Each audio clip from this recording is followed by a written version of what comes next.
Nagreklamo ako sa kanya, sir, nung dumating siya. Siyempre, nangailangan ako kahit alam ko na ilibin mas nandun yung galit ko. Dahil asawa ko siya, nangailangan ako sa pangailangan ko. Yeah, boy. Tapos sabi ko, bakit ang lambot? Sabi ko, dapat nga matigas to Bunganga mo! ang katwiran niya, sir, siyempre, pagod ako, wala akong pahinga. Sabi ko, hindi naman to ganito Kung wala kang, tapos ang itim-itim mo pa, parang galing ka sa bundok, bumaba. Sabi niya, mainit daw doon sa Saudi, Dubai. Sabi ko, tapos, yun pala, painuman niya ako ng rubas. Sabi ko, bakit mo painuman ng rubas? Naramdaman ko, naninikip yung dibdib ko. Sabi ko, mamamatay yata ako nito. Sabi ko sa kanya. Sabi niya, ganun lang yan.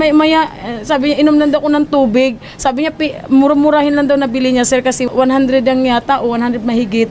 Sabi niya, yan. Mas extreme yun. Ewan ko, sir. Basta uminom po ako, sir. Tapos, ang ginawa Bakit niya pinainom? Para din daw ganahan ako. Nice. Oh. Sabi ko, di mo naman ako kailangan yan di kilala mo naman ako Palaban din ako, sabi ko sa kanya. Boy! Tapos? Ayun, naghalo po yung galit ko. So ano nangyari? Natuloy yung ano nyo?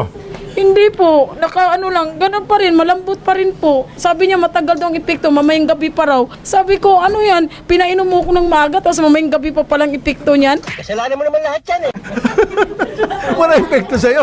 Wala po. Natatakot po ako, sir. Hindi kasi Sabi niya, lumabas daw ako. ang robas Libangin ko raw sarili ko. Ginawa akong tanga-tanga.